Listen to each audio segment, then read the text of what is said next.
다행히 뜰이 넓어서 배추 심고 고추 심고 상추 심고 파 심고 고양이들과 함께 정치고 살았다.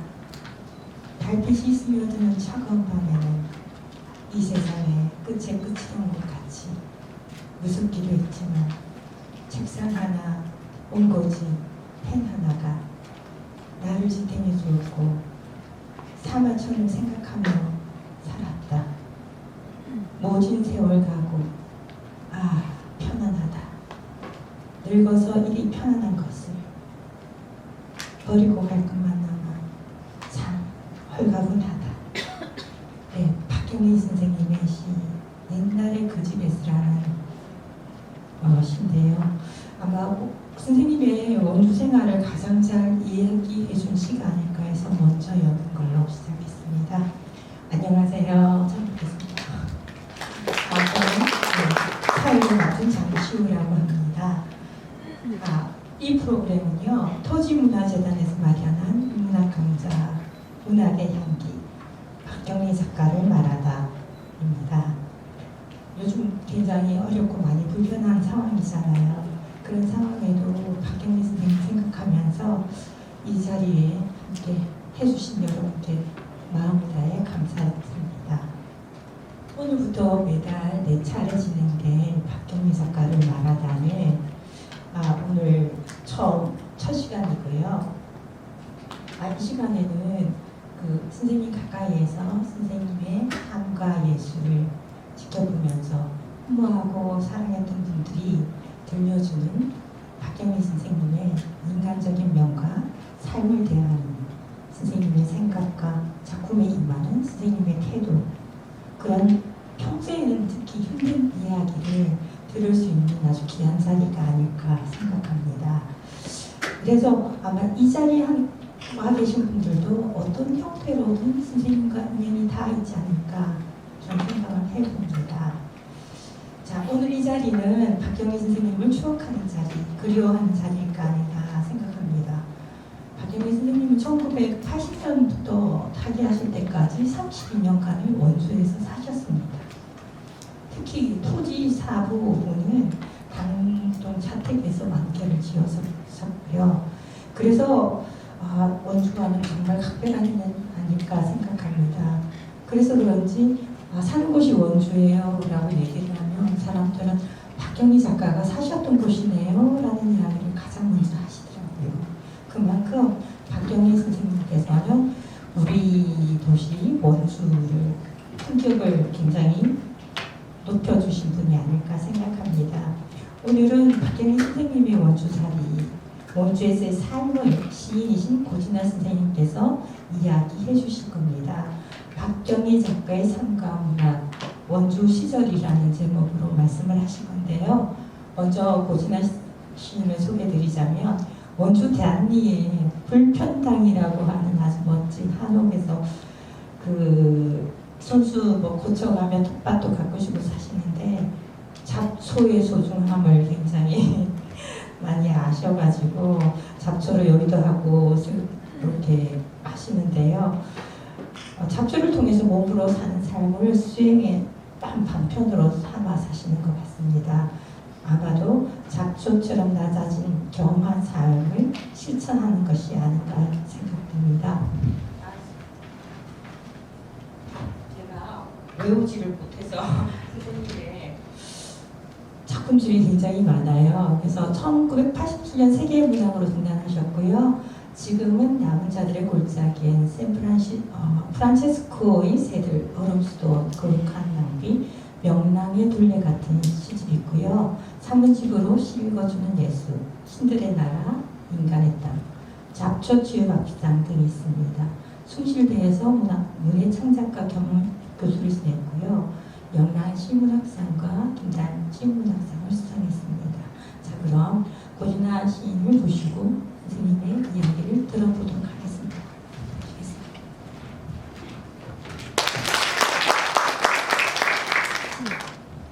네, 여러분 만나서 반갑습니다.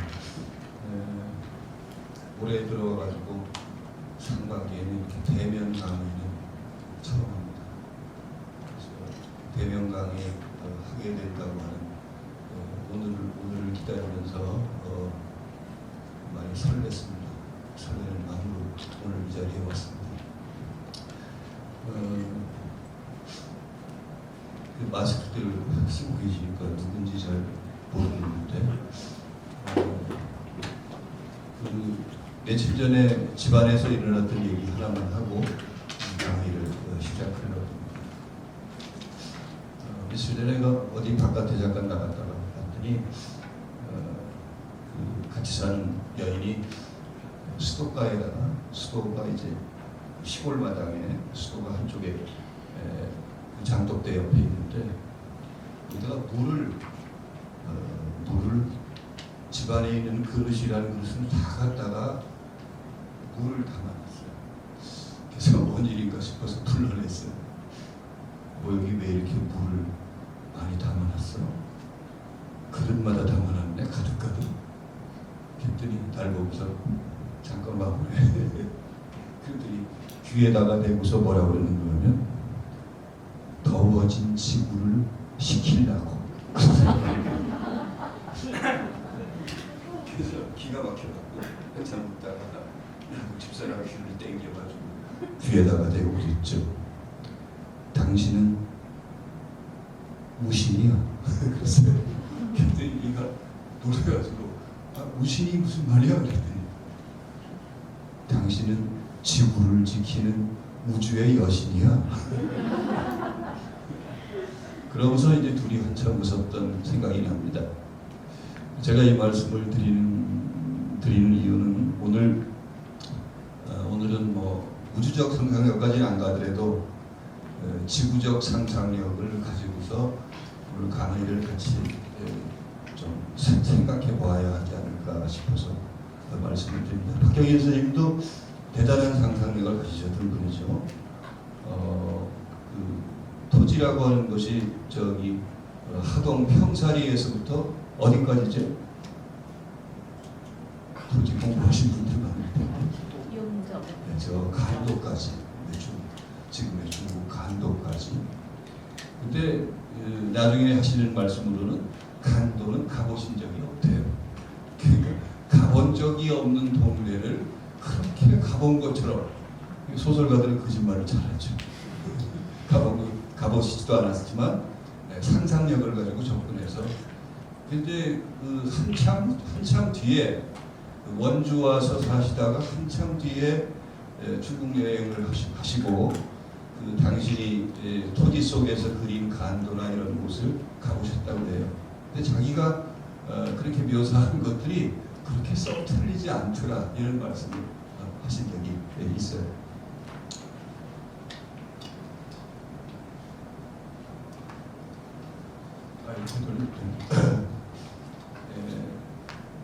오늘 먼저 이 시를 읽고서 얘기를 좀 하려고 합니다. 제가 낭독하겠습니다. 꿈이라는 시인데 꿈 1. 글을 쓸 때 살아있다. 바느질을 할 때 살아있다. 풀을 뽑고 씨앗 뿌릴 때 살아있는 것을 느낀다. 서쪽에서 빗살이 들어오는 주방, 혼자 밥을 먹는 정막에서 나는 내가 죽어있는 것을 깨닫는다. 자, 우리가 박경희 선생님이 이제 이 세상에서 떠나신 지 벌써 2008년에 떠나셨으니까 한 12년 되는데 왜 자꾸 이렇게 박경희 선생님을 이 지구로 다시 소환할까요? 저는 이렇게 얘기하고 싶습니다. 박경희 선생님은 살아 계시기 때문이다. 그래서 그분을 자꾸 우리가 부활시키는 거예요. 부활이라 그러니까 이제 뭐 종교적인 그 개념으로 상상력으로만 생각할 수 있는데 뭐 이제 이를테면 뭐 예수가 부활했다고 그랬을 때 어떤 사람들은 예수의 몸이 부활했다. 또는 예수의 영이 부활해서 사람들 속에 있다. 뭐 이렇게 얘기하는데 저는 생각이 조금 다릅니다. 그러니까 다 그렇게 이렇게 저렇게 생각할 수도 있어요. 생각은 자유니까. 근데 저는 어떻게 생각하는가 하면 예수가 살았던 삶의 행적을 성소를 통해서 보면서 그 예수가 자기에게 감화를 주었던 어떤 정신, 예수의 정신을 자기 가슴에 안고 자기가 살아낼 때 그것이 저는 진정한 의미에서 예수의 부활이라고 생각합니다. 자, 우리는 박경희 선생님을 자꾸 불러내서 이제 그분에 관해서 이제 이번에도 오늘부터 4개월에 걸쳐서 강사들이 오셔서 말씀하실 텐데, 그리고 뭐 또 여러분들 가운데서도 그 토지에 관심을 갖고 토지학교나 이런 데서 계속 공부하시는 분들이 있죠. 왜 공부할까? 왜 자꾸 기억하려고 그럴까?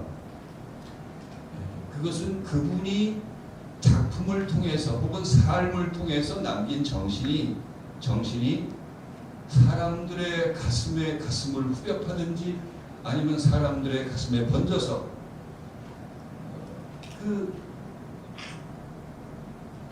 박경희 선생님이 사셨던 것처럼 혹은 그분이 글을 통해서 우리에게 보여주셨던 것을 내 삶을 통해서 살아내려고 하는 거 아닌가. 그걸 살아낼 때 박경희 선생님은 진정 부활하시는 거죠. 부활하신 거고요. 그리고 앞으로도 계속 부활하실 겁니다. 뭐 이를테면 그 박경희 선생님 말씀을 아니더라도 여러분들이 여러분의 자녀들 앞에 정말 멋진 삶을 살면 여러분들이 세상 떠나시더라도 여러분들의 삶에 대한 기억은 자손들 속에 영원히 살아있겠죠? 영원히 살아있어서 자주 부활하겠죠? 그러니까 저는 이런 생각하면 이제 남은 생이 얼마 될지 모르지만 참 잘 살아야 되겠다.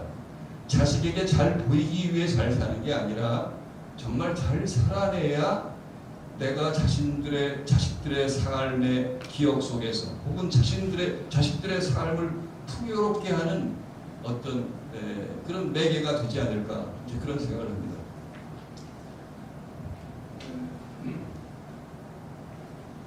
자, 제가 여기 글을 쓸 때 살아있다. 이게 좀 익숙하지가 않아요. 글을 쓸 때 살아있다. 제가 이제 오늘 박경희 선생님의 시에 나오는 구피절을 이제 근거로 해가지고 두 가지 말씀을 드리려고 합니다.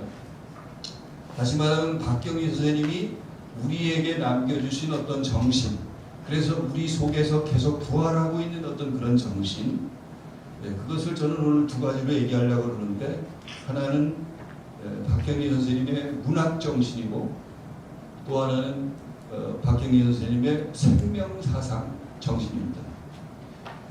크게 이제 그 두 가지로만 나눠서 말씀을 드리려고 하는데, 그 두 가지는 저는 박경희 선생님에게 있어서 우리들에게 지금도 환하게 빛을 비추는 빛나는 정신이라고 그렇게 생각합니다. 제가 5월, 6월 달에 토지문화관에 입주 작가로 들어가 있었어요. 이제 나이 먹으니까 거기 들어갈 때마다 설레고, 또 있는 동안에 내가 정말 좋은 작품 많이 써가지고 나와야지. 그러면서 이제 거기 들어가 있으면서 매일같이 박경희 선생님이 사시던 집 아래 소나무 숲이 있는데, 그 소나무 숲에 하루 적어도 두 번은 가가지고 거기서 박경희 선생님도 사랑하고 아끼셨던 고양이들 보고, 또 꽥꽥거리는 거위 있어요. 그 박경희 선생님이 지금 그 거위가 박경희 선생님이 키우던 거위는 아니라 그러는데, 그 박경희 선생님이 키우시던 거위 집은 그대로 있어요. 그래서 다른 거위가 들어가 있는데 아주 그 야성의 짐승이잖아요. 그러니까 걔는 아무리 매일같이 가가지고 뭘 주고 매일같이 가서 친해보려고 그러더라도 친해보려고 해도 되지 않아요. 예, 저는 그런 그 야성의 거위가 가지고 있는 정신, 그건 역시도 박경리 선생님의 정신의 일부가 아닐까, 그런 생각을 하면서 그 숲에 들어가면 너무 좋아요. 그래서 제가 오늘 여러분들 이렇게 많은 분들 뵙는데 거기 있는 동안에는 뭐 거의 매일 소나무나 같이 보거나 또뭐 거위나 보거나 그래서 이제 보면서 대화하고 또 약간 또 기분이 좋아지면은 제가 좋아하는 음악이 천년학이라고 있는데 영화에 나왔던 천년학 노래. 그래서 그거 틀어놓고 혼자 이제 광주를 평생 미친 듯이 추고 한 5분 정도 돼요. 그래서 그거 추고 나면 몸이 확 풀려요. 이런 얘기하다 보면 오늘 강의 못할 것 같은데. 그래서 이제 아무튼 그렇게 거기서 지내면서 글을 쓸 때 살아있음을 온몸으로 느끼셨던 그런 박경희 선생님에 대한 생각을 많이 했습니다. 오늘 이제 박경희 선생님의 원주 시절을 말씀드리려고 하는데 박경희 선생님이 원주에 오신 것은 1980년입니다. 1980년이 어떤 때인가 하면은 여기 이제 그때 이후에 태어난 분들은 잘 모르시겠지만 그러니까 1979년에 소위 유신 정권으로 그 소위 군부 독재를 이끌었던 박정희 전 대통령이 서거하고 그리고 이제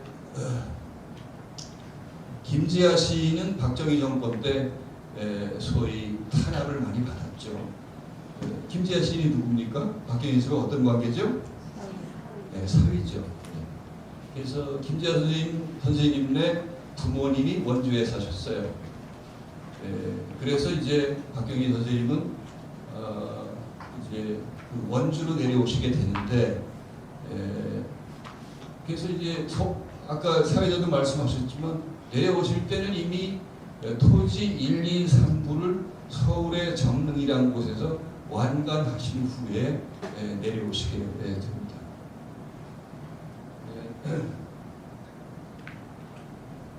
여기 이제 그 단구동 박경희 선생님이 살던 옛집이죠.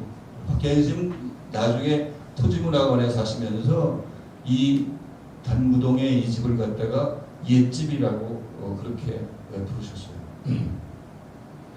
박경희 선생님이 원주에 내려오시게 된 이유를 말씀을 드리면은 첫 번째는 가족사적인 이유입니다. 그래서 아까도 말씀드린 것처럼 이제 그 딸이 누군가 하면 작년에 돌아가셨지만 토지문화관 이사장님 하시다가 돌아가셨지만 김영주 선생이죠.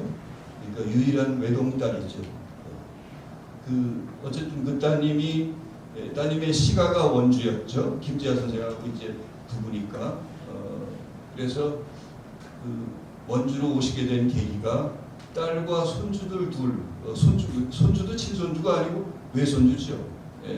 그래서 외손주 둘을 두 사람의 울타리가 되어주려고 당신이 원주에 왔다 그렇게 말씀하십니다. 그리고 이제 또 다른 중요한 이유는 토지에서 저 서울에서 토지 1, 2, 3부를 마치셨는데 원주로 와가지고 토지 4부, 5부를 쓰시게 되거든요. 그러니까 복잡하다는 서울을 떠나서 원주에 와가지고 정착하고 그러면서 여기에서 이제 토지를 완간하고 싶은 그런 내적인 강렬한 욕구가 아마도 있으셨던 것 같아요.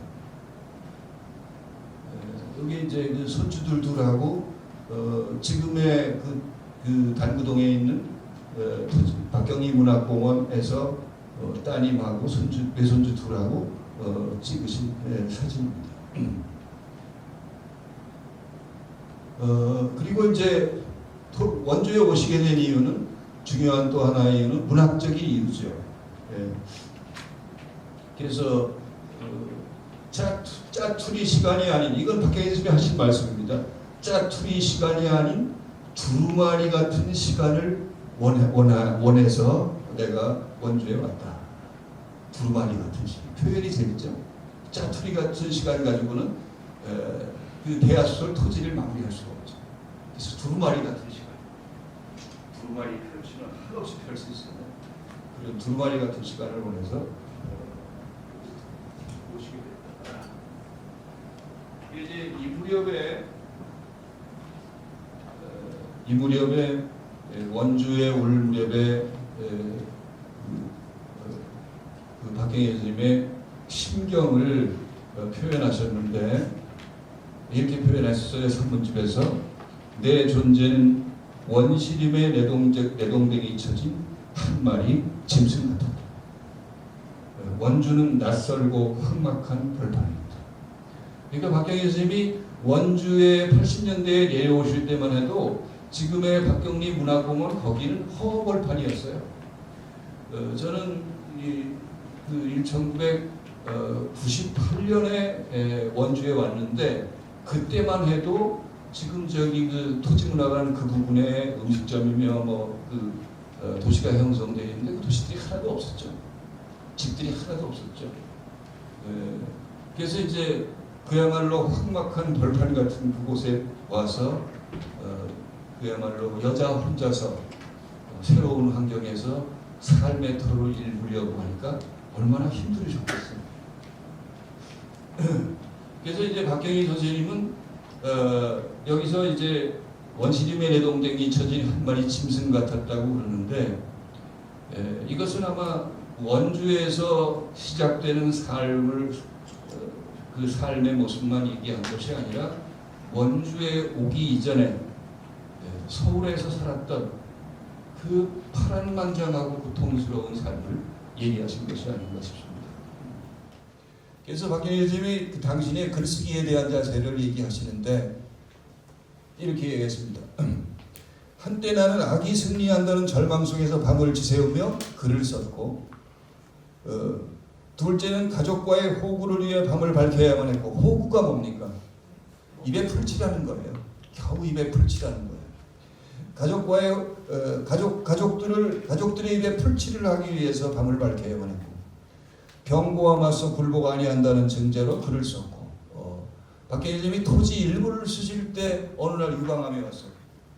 그래가지고서 가가지고서 수술을 하십니다. 그래서 수술 받고 보름 만에 아직도 상처가 아물지 않은 상태에서 가슴을 쳐매고 그리고 그 토지를 쓰셨다고 해요. 그래서 토지를 쓰시면서 내가 얼마나 모진 인간인지 스스로 그렇게 자기를 혐오하시기도 하셨다고 합니다.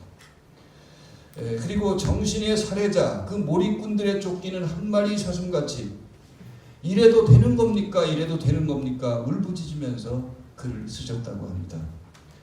이것은 결국은 어떤 하느님이 있다면 그 하느님을 향해서 혹은 천지신명을 향해서 이렇게 울부짖으셨던 것이겠죠. 그리고 글쓰기의 자세를 보여주는 또 하나의 문장은 살갗을 찢는 동천의 달을 느끼며 방한 칸을 내 세계로 삼고 그렇다. 원고지에 쏟을 수 있었다는 것은 구원이었다. 고통의 낙수는 반드시 있었다. 그러니까 겨울에 밤하늘에 떠오른 그 달을 보면서 자기의 살까지 찢어지는 고통을 느끼면서 그렇지만 그 방한칸 안에서 원고지와 마주하면서 그렇게 글을 쓰셨다는 거죠. 그런데 나중에 돌이켜보니까 고통의 낙수는 있었다. 낙수가 뭔가 하면 떨어진 이상. 그러니까 인과응보죠. 그러니까 그 고통 속에서 그 심어놓은 그 문학의 열매, 문학의 씨앗은 반드시 열매를 자기에게 던져 주었다고 합니다.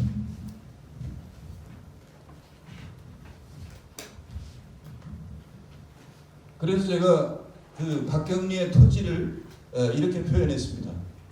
박경리의 토지라는 거목은 이런 고통의 피눈물을 먹고 자라는 나무였다. 이런 고통의 피눈물을 먹고 자라는 나무였다. 그러니까 우리가 토지를 읽으면서 이것은 그냥 작가의 상상력에서 나온 거겠지 이렇게만 생각하면 안 된다는 거죠. 그 작가 자신의 삶의 고통이 그 토지라고 하는 작품의 문장과 행간에 배어 있다고 하는 겁니다. 여기 이제 아마도 저쪽에 이건 어디서 찍은 사진인지 저는 정확히 모르겠어요. 어쨌든 서재에서 찍은 사진인 것만은 분명합니다.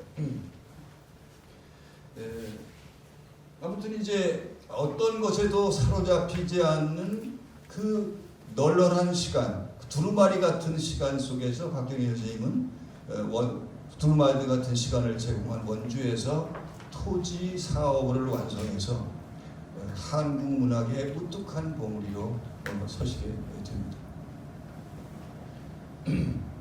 세상과 빗장을 지는 작가라고 제가 표현을 했는데 그러니까 그 빗장을 지는 이유는 첫 번째는 인기라는 물결을 타면 자신이 쉬이 썩을 것이라는 생각 때문에 그랬다. 이것은 그야말로 어떤 박경희 선생님의 도덕성을 얘기하는 거죠. 그러니까 뭐 사람들은 이제 명성을 얻게 되면 그 인기의 물결을 거스르기가 쉽지 않습니다. 그러니까 인기의 물결을 거스르고 자신의 명성을 이용해 가지고 뭐 이를테면 그 재화를 탐한다든지 그렇게 되면은 문학하고는 거리가 멀어지고 좋은 작품 쓰기는 어려운 거죠. 사실은 뭐 박경희 선생님이 원주 내려오시기 이전에도 소위 토지 쓰시기 이전에도 이미 서울에서 베스트셀러 작가였어요. 뭐 이를테면 그 김약국의 딸들 혹은 또는 시장과 전장 이런 작품들이 베스트셀러가 되셨으니까요. 그러니까 이제 그때부터 사실은 이미 원주 내려오시기 전 그때부터 박경희 선생님은 빗장을 걸어잠그고 사셨습니다. 그래서 뭐 신문에서 찾아와서 인터뷰하자고 요청하고 TV에서 와가지고 뭘 하자고 요청해도 대부분 다 거절하셨다고 합니다. 그래서 이제 소위 빗장을 걸어잠그고 사신 것이죠. 그리고 또 하나 빗장을 걸어잠근 이유 가운데 하나는 소위 고독 속에서 오로지 작품에만 몰두하기 위해 그러셨다는 거죠. 그 제가 좋아하는 그 중국의 소위 어떤 문학 사상가인데요. 유협이라는 사람이 있습니다. 문심조력이라는 책이 있는데 우리나라에도 이렇게 두껍게 번역이 되어 있어요. 거기에 보면은 문학이 잉태되는 자리는 허심과 그 고요다. 허심, 빈 마음과 고요다 이렇게 그 얘기를 했습니다. 결국 이제 여기 오신 분들 가운데도 문학에 대한 열망을 가지신 분들이 혹시 있으시다고 한다면은 문학이라고 하는 게 결국 자기와의 싸움이에요. 자기와의 싸움이에요. 그리고 고독의 공간 속으로 자기를 들어가 가지고 세상과 빗장을 걸어잠글 수 있었죠. 제가 시인이지만 우리나라에 정말 시인이 많습니다. 근데 뭐 시인 되기 얼마나 쉬운지 돈 100만 원만 있으면 시인 돼요. 그리고 뭐 작품이 안 되는데도 그 잡지사에서 그 작품 보내라 그래가지고 조금 고쳐서 실어주고 책 뭐 몇백 부 사라고 그렇게 해서 시인이 되는 거죠. 그렇게 해서 시인이라는 이름을 가지면 뭘 한다는 겁니까?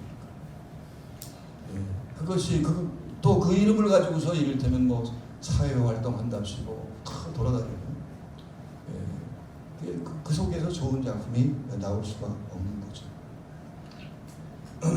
저는 뭐 아직도 지금도 무소속입니다. 그래서 어떤 문학 잔치에도 가담한 적이 없어요. 그러니까 제가 원체 재능이 없는 사람이라는 걸 제가 너무나 잘 아니까 저는 지금도 왜 나는 이렇게 재능이 없지 그래. 남들에게 이런 얘기하면 왜 그런 소리 하냐 그러는데 정말 재능이 없는 것 같아. 백지 앞에 앉으면 아직도 무서워.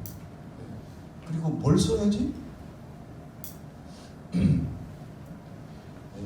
결국은 우리가 문학이라고 하는 것은 사람 서술에서 벗어나서 그 불교의 경전에 나온 것처럼 무소의 불처럼 홀로 가는 겁니다. 그런 문학의 정신을 박경희 선생님이 실천하신 거죠.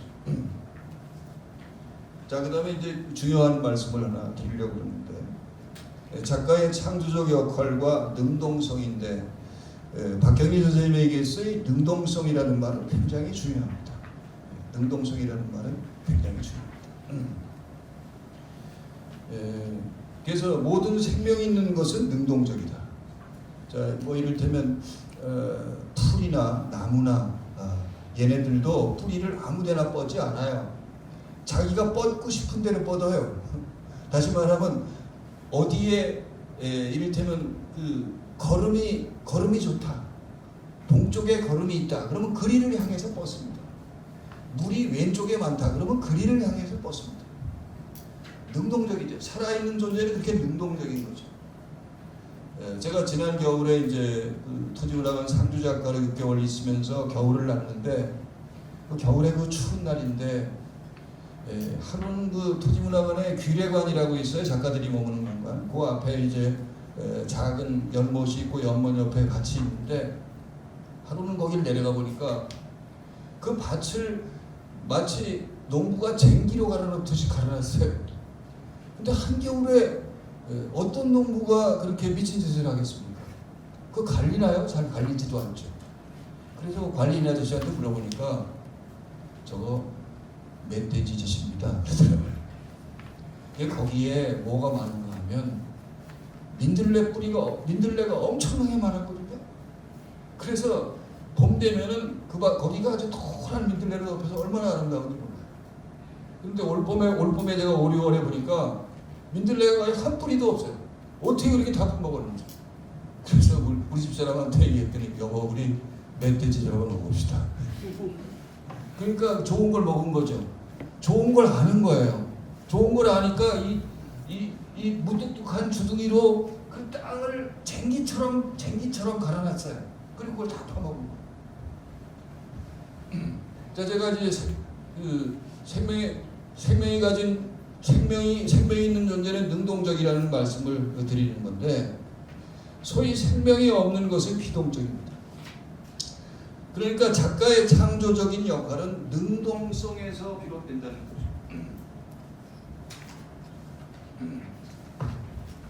그러니까 억지로 누가 시켜서 여러분들도 이제 뭐 자녀분들 가운데 문학을 하든지 아니면 미술을 하든지 음악을 하든지, 근데 그 자녀들이 하기 싫어하면 절대 하라고 강요하지 마세요.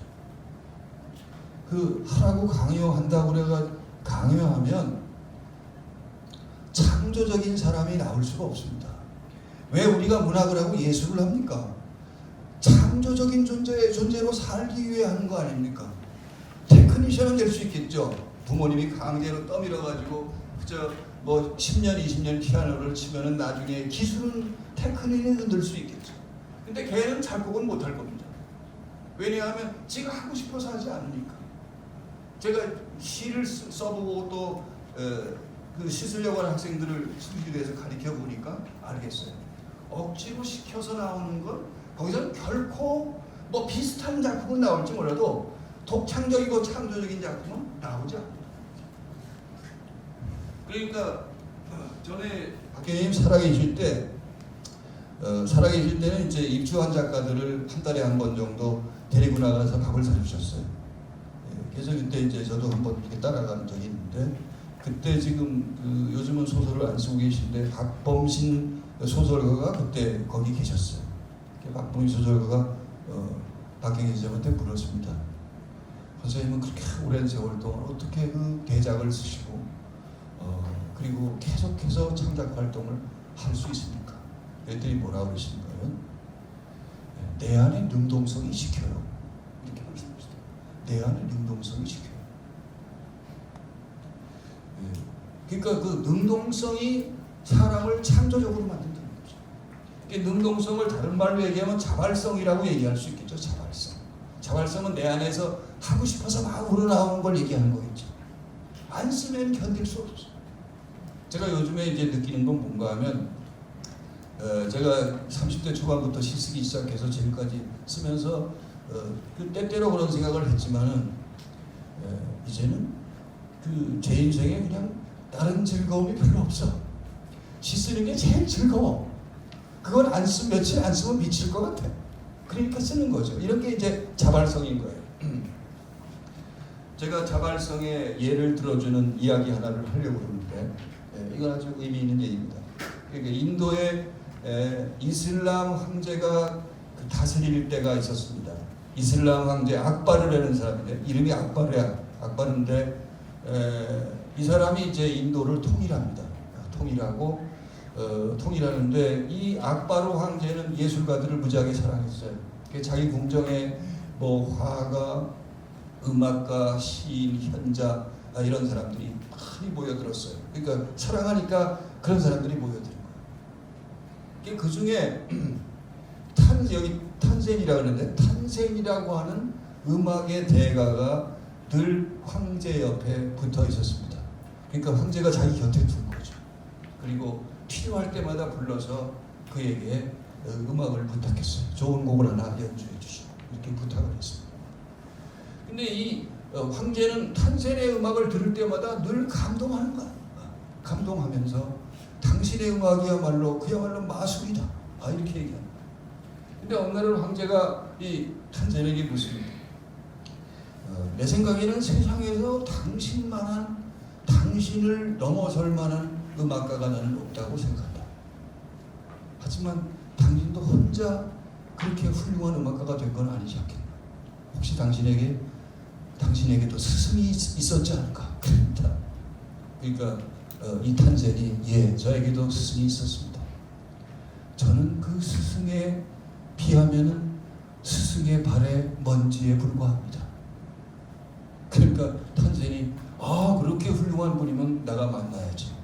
내가 나중에 후하게 살해할 테니까 당신의 스승을 내 앞으로 좀 모셔오게. 그랬더니 탄센이 말하기를 황제님, 제 스승은 누가 부른다고 해서 가는 사람이 아닙니다. 설사 황제께서 부르신다고 하더라도 오시지 않습니다. 그분은 거의 광인입니다.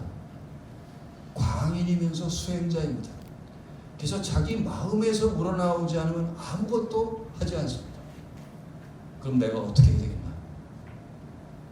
몰래 찾아가셔야 됩니다. 어디 있나? 저기 강가에 오두막을 짓고 사는데 새벽이면 새벽 3시에 일어나가지고 목욕 재개하고 지혜의 여신상 앞에서 악기를 탑니다. 악기를 타면서 노래합니다. 그런데 누가 왔다고 생각하면 그분은 절대 연주를 하지 않을 겁니다. 그러니까 만일 제 스승을 만나고 싶으면 몰래 가셔야 됩니다. 그러겠네. 그래서 이제 스승이 몰래 찾아갑니다. 몰래 찾아가가지고 그 새벽에 바위 뒤에 숨어가지고 그 하리다스라고 하는 스승이 연주하는 곡을 들으면서 눈물을 흘리며 탄독합니다. 그리고는 궁정으로 탄센과 함께 돌아와가지고 뭐라 그러는가 하면 당신의 음악이 마술이라면 당신의 스승인 하리다스의 음악은 기적이에요. 이렇게 얘기합니다. 그런데 왜 자네는 스승이 갖고 있는 그런 경지에 오르지 못합니까? 황제님, 저는 절대 그 경지에 올라가지 못합니다. 왜 그런가? 저는 제가 바라는 것이 있어서 황제 앞에 음악을 하고 악기를 탑니다. 저는 거지입니다. 저는 바라는 게 있어서, 욕망이 있어서 음악을 한다는 거예요. 그렇지만 제 스승은 아무런 욕망이 없습니다. 그분은 그저 자기 안에서 울려나오는 어떤 자기 안에 그 어떤 창조적인 어떤 자극, 그것이 그 음악으로 표현되는 겁니다. 그분의 음악은 그야말로 자발성에서 나오는 것입니다. 그러니까 저는 전혀 제 스승의 그 발에 먼지만도 못한 존재입니다. 그 얘기는 여기까지만 할게요. 더 긴데 시간이 많지 않아서. 자, 이 얘기는 뭔가 하면 아까도 말씀드렸지만 위대한 창조는 능동적 자발성에서 구현된다는 거죠. 그러니까 박경리 선생님이 말하는 능동성은 곧 창조성입니다. 여기는 제가 올려놓지 않았는데 제가 어제 또 자료를 읽다 보니까 박경리 선생님이 이런 말씀도 하십니다. 우리는 흔히 독자를 위해 쓴다 그러잖아요. 근데 박경리 선생님은 독자를 위해 쓴다는 말도 우습게 생각합니다. 독자를 위해 글을 쓴다면 종놈 신세 아닙니까? 독자들의 입맛에 맞게 반찬 만들고 상차림을 해야 하니 영락없는 종놈 신세지 뭡니까? 그러니까 박경리 선생님은 독자에게도 얽매이지 않고 어디에도 얽매이지 않는 자유로운 창작 활동을 소중하게 여기셨던 겁니다.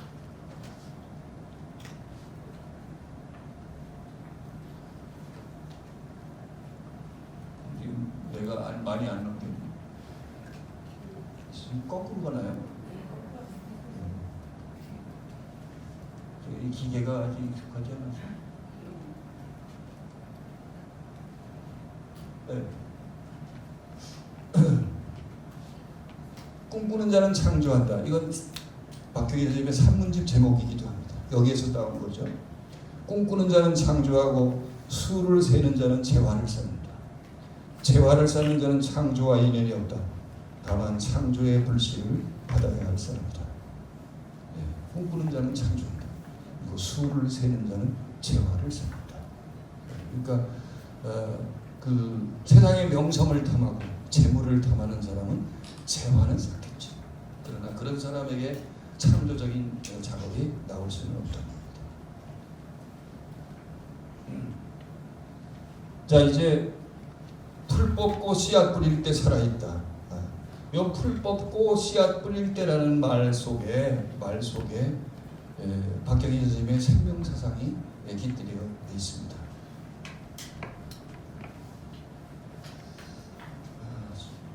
이거는 이제 제 표현인데 제가 박경리 선생님을 표현해서 농부 소설가라 이렇게 표현을 했습니다. 아마 서울에 머물 때는 아니었을 겁니다. 그렇게 농사지을 밭도 없었던 것 같고. 근데 원주에 오시면서 원주에 지금 그 토지문화공원 그 안에가 굉장히 넓습니다. 지금 공원으로 이제 많이 바꿔놔가지고 밭이 줄어들었는데 어쨌든 거기와 머무시면서 뭐 각종 채소를 가꾸시고 또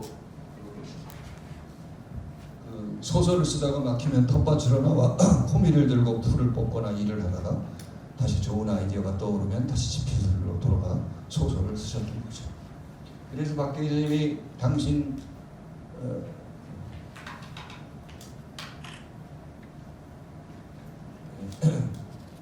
이게 지금 그 토지문화관에도 요거 이렇게 만들어가지고 세워놨는데 노동과 글쓰기와 나는 산발이 같은 것이었다.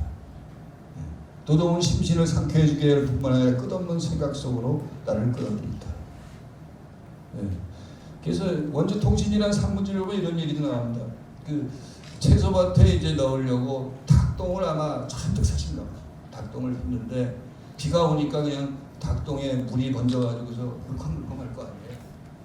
그래서 이제 풀에다가 거름을 만들려고 그 풀더미 위에다가 이제 닭똥을 끼얹어서 한 겹 끼얹고 또 풀 덮고 또 한 겹 끼얹고 해야 되는데 이게 질척질 비가 와가지고 닭똥이 질척질척하니까 어지간한 사람 엄두도 못 내는 거죠.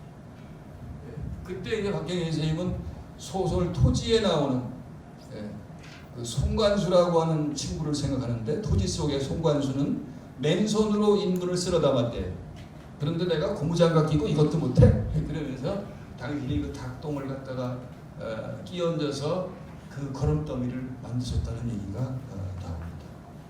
제가 인도 여행을 자주 했는데 한 10번 정도 갔다 왔는데 인도의 시골에 가면 인도 사람들은 소똥을 귀하게 여깁니다. 그래서 소똥을 주워가지고서 벽에다가 쫙 발라가지고 그 말리면 그걸로 뗄감 하거든요. 그 길에 이제 소들이 똥을 막 갈겨놓고 가니까 어느 날은 보니까 어떤 여자가 소똥이 그 소가 갈겨놓은 소똥이 김이 모락모락 나. 그러니까 비닐봉지를 꺼내더니 거기 가가지고 거기 인도의 흙은 부드럽거든요. 부드러운 흙으로 그 똥을 휙 덮어 이렇게 해가지고 그랬더니 쏙 하더니 비닐봉지에 턱 넣어가지고 가.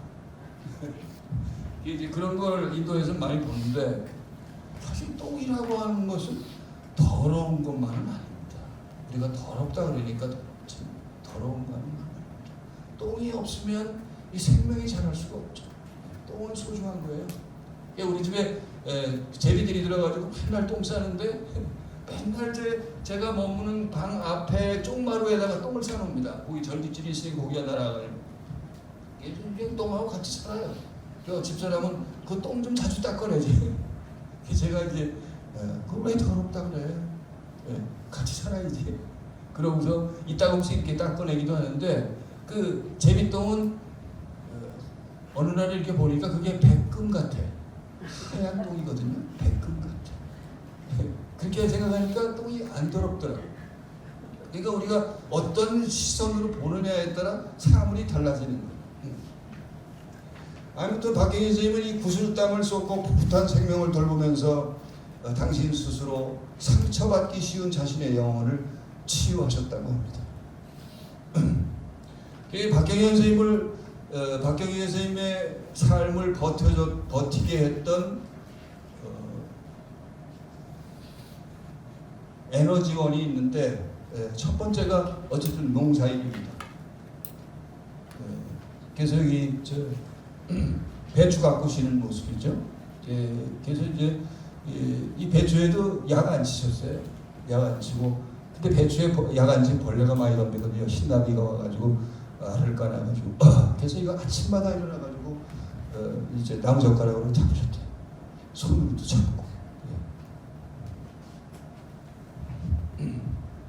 이게 고추 말리시는 거예요. 그래서 고추를 많이 하셨어요. 늘 해마다. 그래서 이제 고추를 말리시는 분들인데 저 고추 딸 때 되면 무지하게 덥잖아요. 고추밭 고랑이를 저 나이 드셔가지고 기어다니셨대. 무릎으로 기어다니시면서 고추를 따가지고 말리고 저 고추 따서 말리는 게 보통 일이 아닙니다. 잘못하면 저거 썩거든요. 아주 매일 공을 들여야 돼. 비 안 맞게 해야 되는 거죠. 그리고 두 번째가 박경희 선생님을 박경희 선생님에게 에너지를 줬던 그 일이 바느질입니다. 그래서 당시 스스로 손수 옷을 많이 지어 입으셨어요. 지금 토지문화원이나 박경희 문화공원에도 박경희 선생님이 지으신 옷이 있죠. 원피스들이 이렇게 전시되어 있는데. 그래서 이제 제가 이거 찍어놨는데 이거 박경희님이 쓰시던 그 제목입니다. 지금도 이게 있대요. 이게 어디 통영에 가 있다고 그러던가. 그러니까 이게 아직도 있답니다. 이게 이제 그 당시에 우리나라에 들어왔던 외제품이죠. 아주 유명한 재봉이었다는데 이 재봉을 또르르 돌리시면서 그 당신의 이제 때로는 머릿속이 복잡하면 재봉하면서 당신 스스로를 가다듬으시면서 글을 쓰셨던 것 같아요. 그래서 이제 그 바느질이라는 시가 있는데 선생님 읽어주시죠.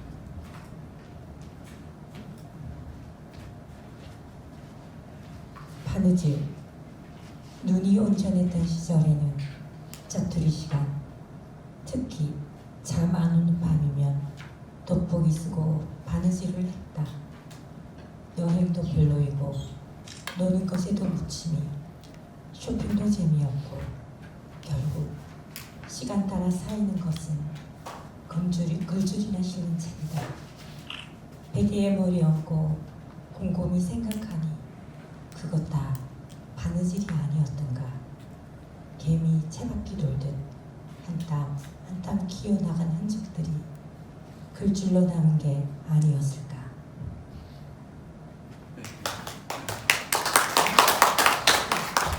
감사합니다.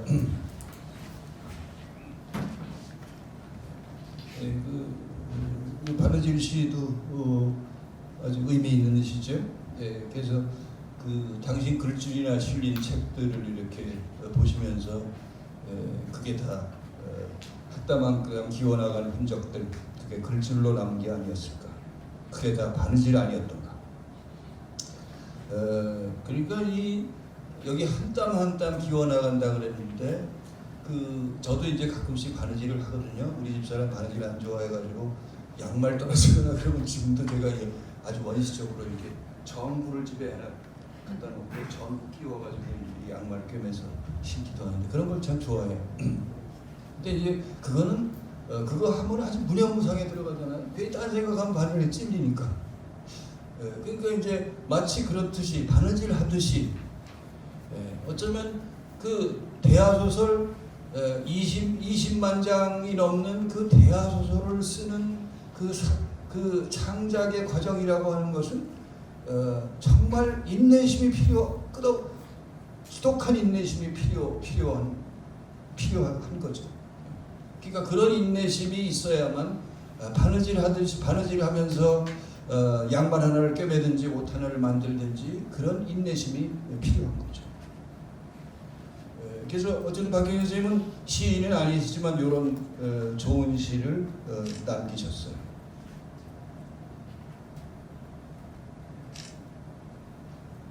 그리고 이제 가축들도 많이 돌보셨어요. 아까도 말씀드렸지만 이 박경희 문화공원 쪽에 달구동에 계실 때도 오리를 키우셨던 것 같아요. 근데 내가 오리를 좋아한다 또는 오리를 왜 키우나 이런 말씀은 산문집에 없더라고요. 내가 오리를 좋아하셨던 것 같아요.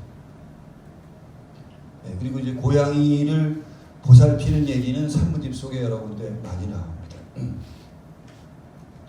그러니까 이런 동물들을 돌보는 것도 박경희 선생님에게는 어떤 그 박경희 선생님의 삶을 지탱해주는 중요한 에너지원이었다는 거죠. 자 이제 뭐 제목을 거창하게 씨앗론이라고 붙였는데 박경희 선생님의 이 구절은 저에게는 굉장한 그 도전을 가져다 주었습니다. 모리약은 소설가란 하나님을 닮으려는 사람이라고 했다.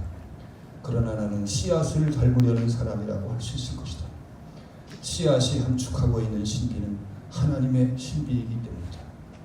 그러니까 박경희 선생님은 농사를 지으시면서 씨앗이 얼마나 소중하고 귀한지를 스스로 터득하신 것 같아요. 그래서 이제 씨앗이라고 하는 것은 땅에 묻고서 수분 같은 조건만 맞으면 생명의 싹을 틔우잖아요. 우리 집에 이제 요즘에 그 나팔꽃이 이제 막 피기 시작하는데 어느 날 그런 생각이 들어요. 우리 인간들이 아무리 과학이 발달했다고 해도 나팔꽃이 하나 못 만들잖아. 발에 풀씨 하나 못 만들어요. 인간은 아직도. 그런 데서 떵떵거리는 거지. 씨앗 속에 하나님의 신비를 감추고 있다. 이 구절이 저에게 많은 생각을 해주었어요. 그래서 이제 박경희 선생님이 이런 시도 쓰셨어요. 짧은 시인데 영구불멸이라는 시인데 영구불멸이란 혼무와 동의어가 아닐까. 영구불멸이란 절대적 정적이 아닐까. 영구불멸이란 모든 능동성이 정지하는 것. 그것은 끝이다.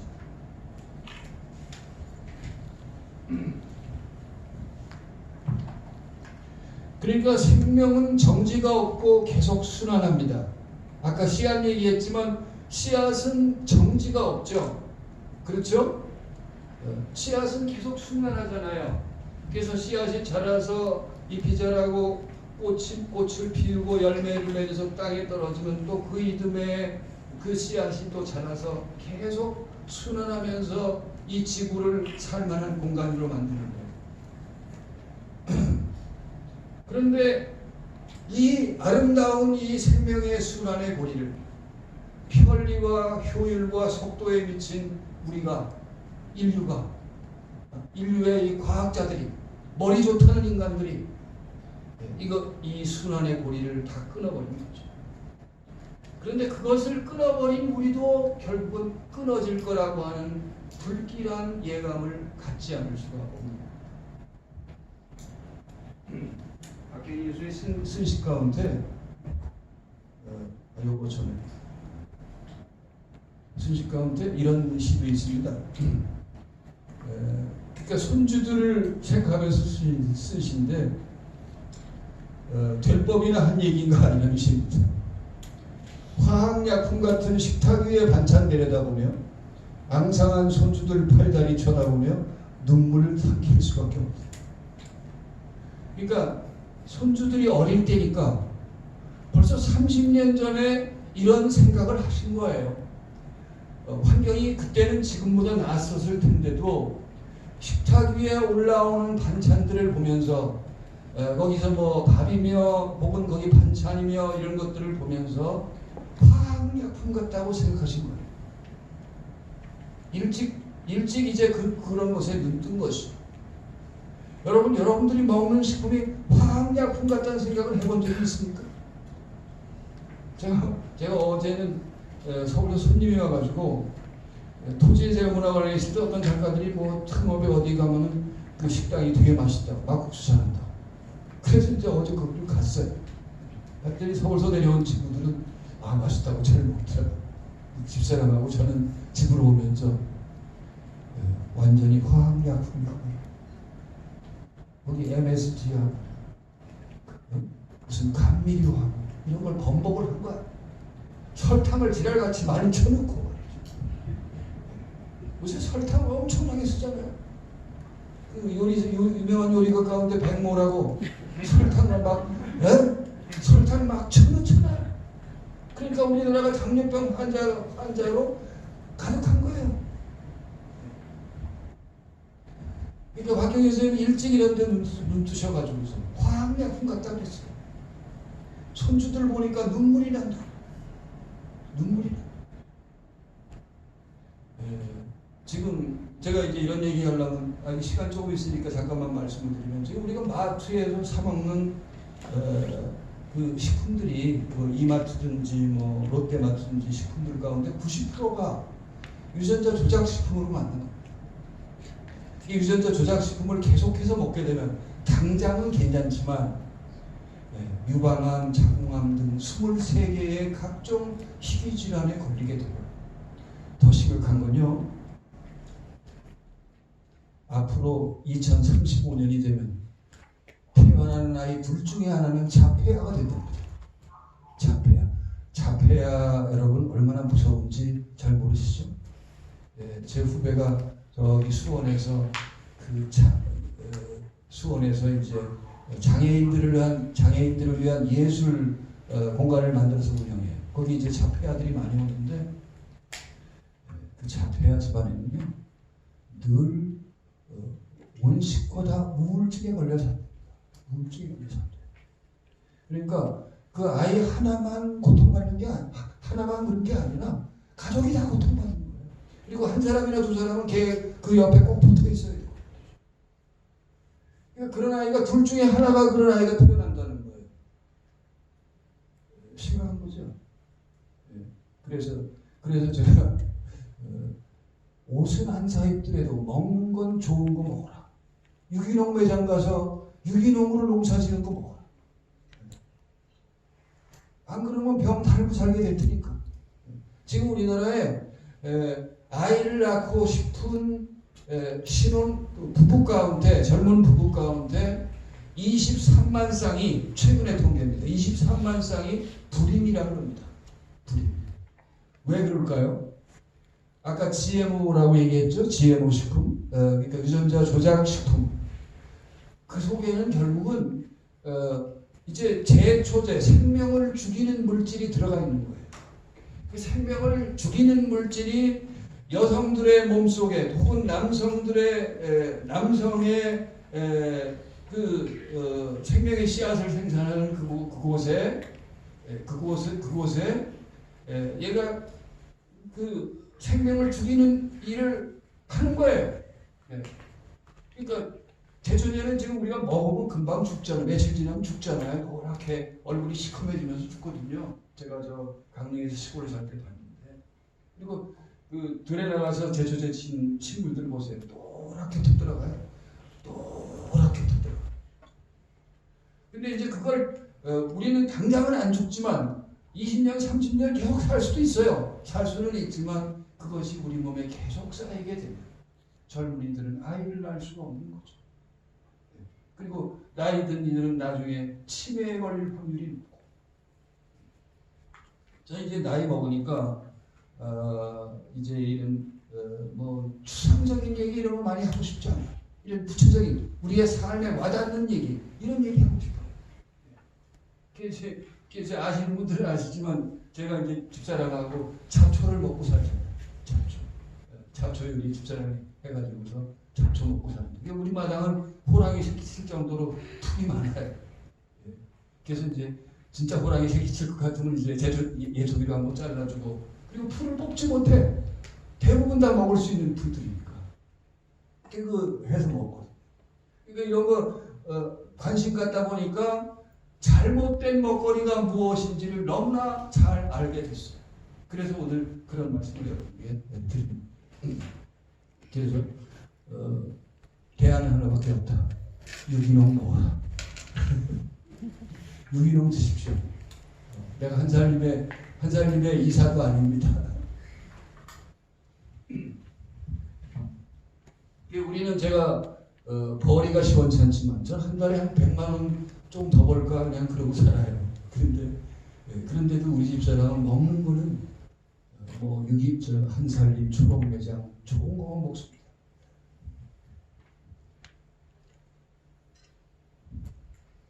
자, 문필가라는 시인데 불 끝에 악을 녹이는 독이 있어야 그게 참여다. 불 끝에 청풍 부르는 소리 있어야 그게 참여다. 사랑이 있어야 눈물이 있어야 생명 다독거리는 손길이 있어야 그래야 그게 참이다. 옛날 참여 순수 논쟁 얘기하려고 그러면 시간이 없고 그때 제 생각은 이제 뭐 옛날에 문학은 오로지 순수해야 된다 그러는데 순수 얘기한 사람들도 순수하지 않았어요. 순수 얘기하는 사람들 가운데도 전두환을 위해서 무슨 그 전두환을 기리는 시를 쓰고 그랬어요. 김춘수 이런 양반이 순수하지 않은 거죠. 근데 이제 여기 이 시에서 마지막 면 박경현 선생님은 사랑과 눈물이 있어야 그리고 생명을 다독거리는 손길이 있어야 그게 진정한 참이다. 이런 그러니까 뭐 설명할 필요가 없는 이런 얘기를 하고 계십니다.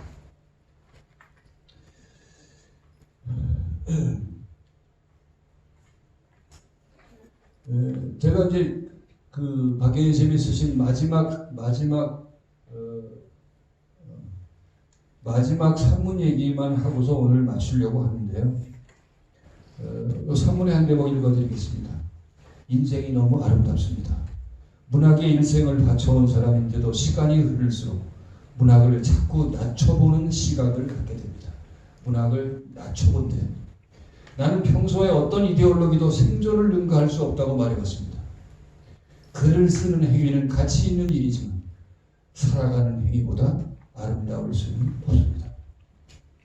박경현 선생님이 이런 말씀하신 것은 문학의 가치가 덜하다는 말이 아니라 그야말로 생명, 오늘날 이 핍박받는 생명이 그만큼 소중하다고 하는 얘기로 우리가 받아들이면 될 것 같아요. 우리가 아무리 돈이 많아, 무슨 명성이 높아, 권력이 있어 어떤 거라도 밥 한 끼 먹을 수 없으면 밥이 없으면 우리는 아무것도 아니에요. 먹는 게 그렇게 중요해요. 그래서 이제 이 먹는 것을 제공해주는 결국은 이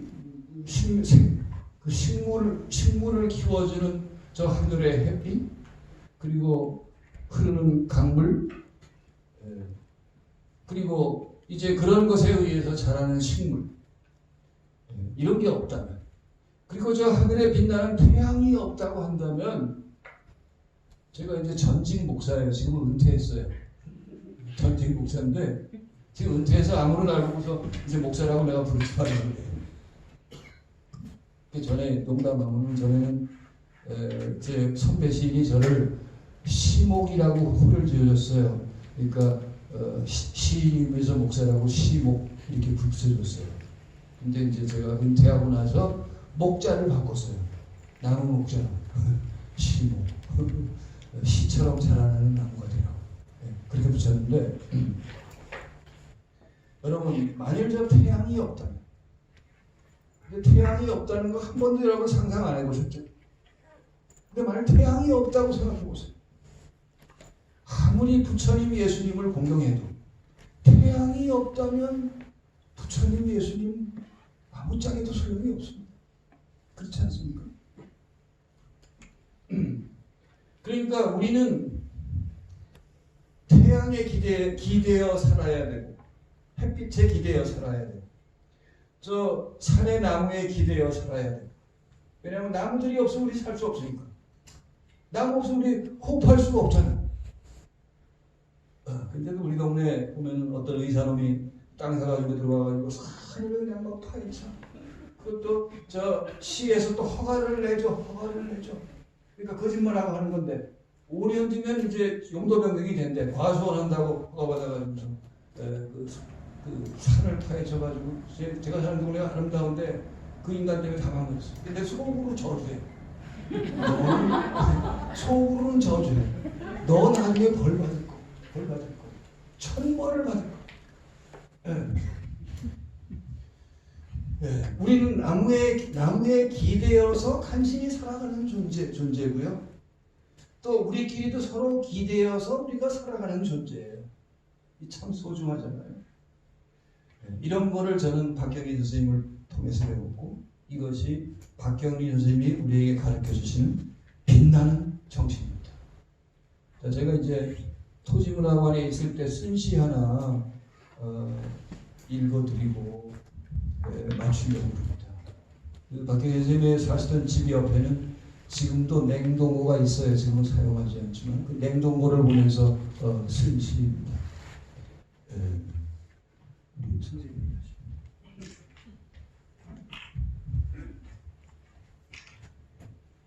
냉동고.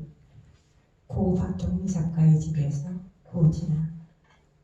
오래전 작고한 수술가 집기들 산자락에 굴을 파만든 냉동고를 보았다. 거미줄에 덮인 목조문을 삐끔 열고 어둑한 냉동고 속을 들여다보니 입구의 흙바닥에 냉동의 시간을 견딘 민들레 애기 똥풀들이 노란 꽃망울을 막 피우고 있었다. 문을 닫고 막 돌아서는데 옆 철망우리에 갇힌 거위 2마리가 긴 목을 쑥 빼고 꽥꽥 울부짖었다. 몸은 갇혀 있어도 길들여지지 않는 저 야생의 우대처럼 날이 갈수록 늙고 부패하는 날 보존할 수 있는 자연의 냉동고가 있을까? 야생에서 멀어진 삶을 자책하며 빈 집을 나서는데 늘 자신의 꿈을 냉동 발효시켜 꿈꾸는 자가 창조한다는 걸 몸소 보여주었던 소설가의 늙음악 얼굴이 환하게 떠올랐다. 네, 감사합니다.